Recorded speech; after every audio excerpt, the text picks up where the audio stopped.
दोस्तों, अगर आपसे पूछा जाए कि दुनिया का सबसे खाली देश कौन सा है, तो आप कहोगे यार ये कैसा घन चक्कर वाला सवाल है यार, खाली देश क्या होता है। तो आज हम बात करने वाले एक ऐसे देश की जिसकी आधे से ज्यादा जनसंख्या सिर्फ एक ही शहर में रहती है, और इस देश में आपको लोग ना ढूंढने से भी नहीं मिलने वाले हैं। एक ऐसा देश जिसकी राजधानी में तापमान -40 डिग्री तक पहुंच जाता है, और एक ऐसा देश जहाँ पे सर्दियों में खाई जाती है आइसक्रीम, और इसके बारे में कहा जाता है कि अगर कोई घोड़ा नहीं होगा तो इस देश का कोई भूत, वर्तमान और भविष्य ही नहीं होगा। लुप्तप्राय 2 कुबड़ वाला बैक्ट्रियन ऊंट इसी देश का मूल निवासी है, और ये वो भूमि है जहाँ पर कभी डायनासोर घूमा करते थे, और एक ऐसा देश है जो हमेशा मेहमान नवाजी के लिए तैयार रहता है। दोस्तों, ये कोई और नहीं है बल्कि हम बात कर रहे हैं मंगोलिया की। तो चलिए एक साथ चलते हैं बहुत ही खूबसूरत देश मंगोलिया के सफर पर। दोस्तों, पूर्वी एशिया में स्थित एक छोटा सा देश है मंगोलिया, और वर्तमान में इस देश की जनसंख्या सिर्फ 33 लाख है। वहीं कम जनसंख्या और ज्यादा क्षेत्रफल इसे दुनिया के सबसे कम जनसंख्या घनत्व वाले सोवेरियन कंट्री बनाता है। मंगोलिया की सीमाएं उत्तर में रूस जबकि दक्षिण पूर्व और पश्चिम में चीन से मिलती हैं, यानी कि ये 2 महाशक्तियों के बीच में एक छोटा सा देश है। सोचो यार, इधर चीन और उधर रूस। वाह।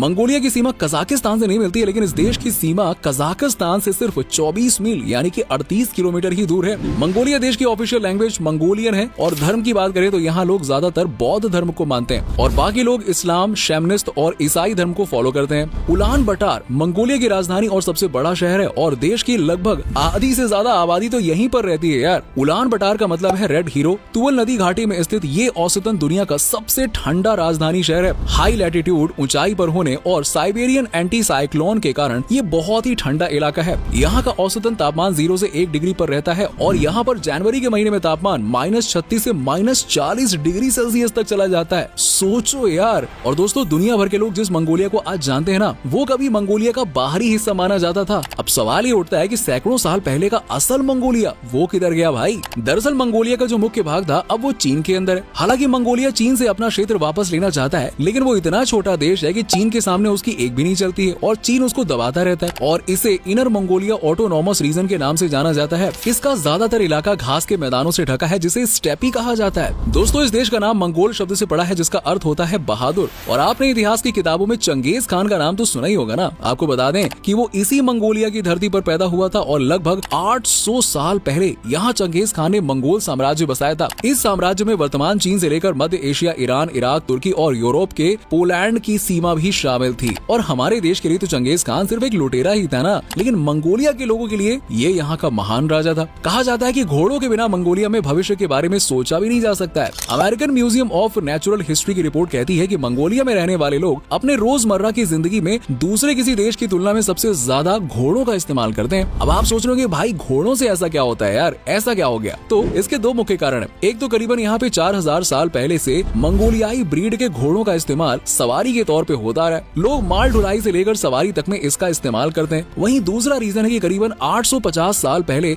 1175 में मंगोलियाई शासक चंगेज खान ने इसी नस्ल के घोड़े पर बैठकर दुनिया की 22% हिस्से को जीता था, और इसके बाद से यहाँ के लोग सिर्फ रोजाना इस्तेमाल में नहीं बल्कि जंग के मैदान में भी इसे बेहतर साथी मानने लगे। दोस्तों, क्या आपको पता है कि इस छोटे से देश में भी स्टॉक एक्सचेंज है, लेकिन मंगोलियन शेयर बाजार इस दुनिया में सबसे छोटा है, जिसे वहाँ बच्चों के एक पुराने सिनेमा घर से चलाया जाता है। मंगोलिया दुनिया के सबसे ज्यादा पढ़े लिखे देशों में से एक है, और इस देश का लिटरेसी रेट है 98%। Mongolian state university of education पूरे देश का एकमात्र यूनिवर्सिटी है। और आपको बता दें कि 1961 में उलान बटार नाम से इस देश में पहला होटल बना था। उस समय ये बड़ी आश्चर्य की बात थी कि पूरे देश में ये एकमात्र बिल्डिंग थी जहाँ गर्म पानी और ठंडा पानी, सोचो, दोनों साथ में आता था। ये वहाँ इस समय बड़ी बात थी। वैसे यहाँ ठंड बहुत पड़ती है, लेकिन साल में कम से कम 260 दिन यहाँ का आसमान एकदम मस्त साफ रहता है। इसलिए इस देश को the land of blue skies के नाम से जाना जाता है। दोस्तों, यूँ तो म्यूजिक हर किसी को पसंद होता है ना, मुझे तो बहुत पसंद है भाई, लेकिन मंगोलिया वाले भाई, इसके बिना तो यहाँ के लोग रह नहीं सकते हैं। यहाँ पर अक्सर लोग घोड़े की सवारी करते वक्त जोर जोर से गाना सुना करते हैं, और इनका मानना है कि जब तक आप गाने को अपने मन में गुनगुनाते रहते हैं तब तक आप बड़े खुश रहते हैं। मंगोलिया में जितने भी सिंगर है ना, उनमें से ज्यादातर नाक से गाने गाने के लिए फेमस है।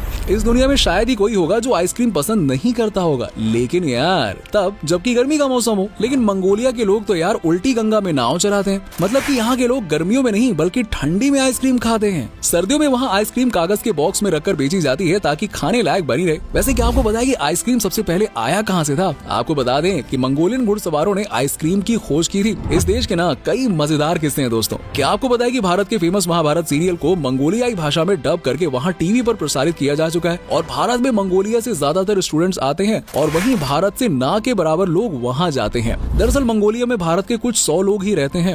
हमारे भारत में सरकारी स्लोगन है ना कि हम दो हमारे दो, इससे लोगों को जागरूक किया जाता है और कुछ राज्य तो 2 से ज्यादा बच्चे वाले को गवर्नमेंट की जॉब ना देने की बात करते हैं। लेकिन मंगोलिया में सरकार बच्चा पैदा करने के लिए प्रोत्साहित करती है, जिसके जितने बच्चे उसे उतना ही ज्यादा सम्मान मिलता है। मतलब सोचो, जितने ज्यादा बच्चा पैदा करो उतने ही ज्यादा आप रिस्पेक्टेड कहलाओगे। क्या बात है। यहाँ अगर कोई महिला 5 या उससे ज्यादा बच्चे पैदा करती है तो उसे बहुत ही इज्जत की नजर से देखा जाता है। और आपको बता दें कि मंगोलिया के लोगों में मेहमान नवाजी का तरीका भी बड़ा शानदार है। यहाँ के लोग मेहमानों की बहुत इज्जत के साथ में स्वागत करते हैं और लोग मानते हैं कि जो भी लोग मंगोलिया घूमने आते हैं वो सब उनके गेस्ट हैं। फिर वो रहने के लिए रूम से लेकर चाय नाश्ता सभी का प्रबंध करते हैं और यहाँ तक कि अपने यहाँ आने वाले मेहमानों को घोड़ा गिफ्ट करते हैं। हमारे देश के प्रधानमंत्री नरेंद्र मोदी जी भी जब मंगोलिया गए थे तब उन्हें घोड़ा गिफ्ट में मिला था। दोस्तों, जब कोई देश संयुक्त राष्ट्र संघ का सदस्य बनता है तो स्वाभाविक सी बात है कि पूरी दुनिया में उसे देश मान लिया जाता है। लेकिन 1961 में संयुक्त राष्ट्र संघ का सदस्य बनने के बाद भी 1987 तक अमेरिका और उसके ग्रुप वाले देशों ने मान्यता नहीं दी थी मंगोलिया को। हालांकि जब मंगोलिया यूनाइटेड नेशन का सदस्य नहीं था तब भारत ने उससे संबंध स्थापित किए थे और ये 1955 की बात है। तब सोवियत यूनियन के देशों के अलावा भारत ऐसा करने वाला एकमात्र देश था और यही कारण है कि 1971 में भारत पाकिस्तान की लड़ाई हो, कश्मीर मुद्दा हो या फिर यूएन में भारत के परमानेंट मेंबरशिप का दावा हो, हर जगह मंगोलिया भारत के साथ नजर आता है।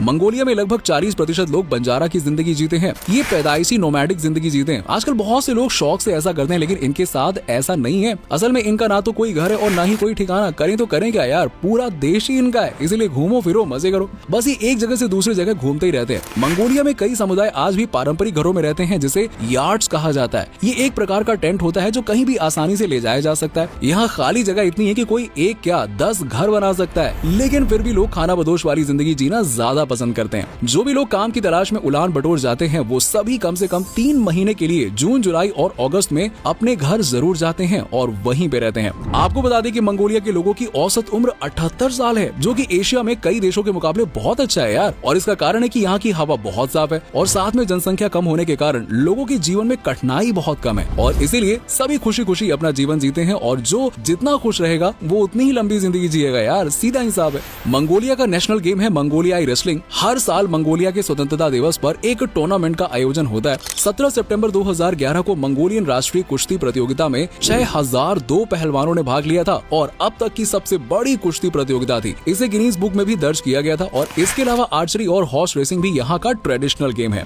दोस्तों, आपको बता दें कि मंगोलिया को द लैंड ऑफ एनिमल्स कहा जाता है। इसका कारण ये है कि यहाँ पे बहुत सारी वैरायटी के जानवर अच्छी खासी संख्या में रहते हैं। मंगोलिया में एक इंसान पर 13 घोड़े हैं, तो वहीं पर भेड़ की बात करें तो एक इंसान पर यहाँ 35 भेड़े हैं। बस इससे ही आप आइडिया लगाइए कि इस देश में जानवरों की संख्या कितनी होगी। मंगोलिया लुप्त प्राय स्नो लेपर्ड का घर है और यहाँ दुनिया के 60% स्नो लेपर्ड मिलते हैं और जब तापमान -40 डिग्री के आसपास चला जाता है फिर भी इनकी चांदी हो जाती है यार। वैज्ञानिकों का कहना है कि ये हजारों साल पहले डायनासोर का घर हुआ करता था और 2 कुबड़ वाले ऊंट भी मंगोलिया के मूल प्राणी हैं। इन ऊँटों की संख्या पिछले 12 सालों से लगातार घटती जा रही है। हर साल ऊँटों की इस प्रजाति को संरक्षित करने के लिए मंगोलिया में एक फेस्टिवल का आयोजन किया जाता है। खैर, फेस्टिवल की बात हो रही है तो आपको बता दें कि मंगोलिया देश में गोल्डन ईगल फेस्टिवल मनाया जाता है। हर साल 2 दिनों तक चलने वाले इस त्योहार में यहाँ के लड़के घोड़े पर बैठकर ईगल की मदद से शिकार करते हैं। अब दोस्तों, इधर उधर की बातें तो बहुत हो गई, चलिए अब ज्यादा देर न करते हुए आगे बढ़ते हैं खाने की तरफ। यहाँ के लोग ना ज्यादातर मीट ही खाते हैं। अब ठंडा देश है यार, मीट तो खाएंगे। और देश का सबसे पॉपुलर डिश है बुज और ये एक तरह की डम्पलिंग्स है। हुशोर एक डीप फ्राइड मीट पाई है। इसके अलावा आप यहाँ पे सिवन, खोरखोग, बूडोग और लवशा जैसी डिशेस ट्राई कर सकते हैं। चलिए अब बात करते हैं मंगोलिया के उन जगहों के बारे में जहाँ पे आप घूमने के लिए जा सकते हैं। आप यहाँ नदाम फेस्टिवल जा सकते हैं और हॉर्स राइडिंग का मजा ले सकते हैं। मंगोलिया में स्थित गोबी मरुस्थल एशिया का सबसे बड़ा मरुस्थल है। गोबी रेगिस्तान को दुनिया का सबसे बड़ा डायनासोर जीवाश्म रिजर्व भी माना जाता है। गोबी मरुस्थल में गुरवन सैखान नेशनल पार्क और खुस्तान नूर नेशनल पार्क में नेचर की सुंदरता का आनंद आप ले सकते हैं। इसके अलावा आप mixed जनराइजी गुस्सुम ओरखोन valley national history museum जा सकते हैं। और भाई, मंगोलिया जाने से पहले आपका ये जानना जरूरी है कि यहाँ लोग अक्सर अपने मेहमानों का स्वागत एराग नाम की एक फर्मेंटेड दूध की कटोरी से करते हैं। आप गलती से इसे ना मत कहिएगा क्योंकि इसे मना करना अपमानजनक कहा जाता है यार। और मंगोलिया की यात्रा करने का सबसे अच्छा समय जून और अगस्त के अंत में होता है। ये साल का सबसे सुखद समय है और इस दौरान थोड़ी सी बारिश भी होती है। तो दोस्तों, ये था बहुत ही खूबसूरत देश मंगोलिया। उम्मीद करता हूँ कि आपको हमारा ये एपिसोड एपिसोड पसंद आया होगा। हमें नीचे कमेंट सेक्शन में कमेंट करके बताइए कि आज के वीडियो में आपको मंगोलिया की कौन सी बात सबसे अच्छी लगी।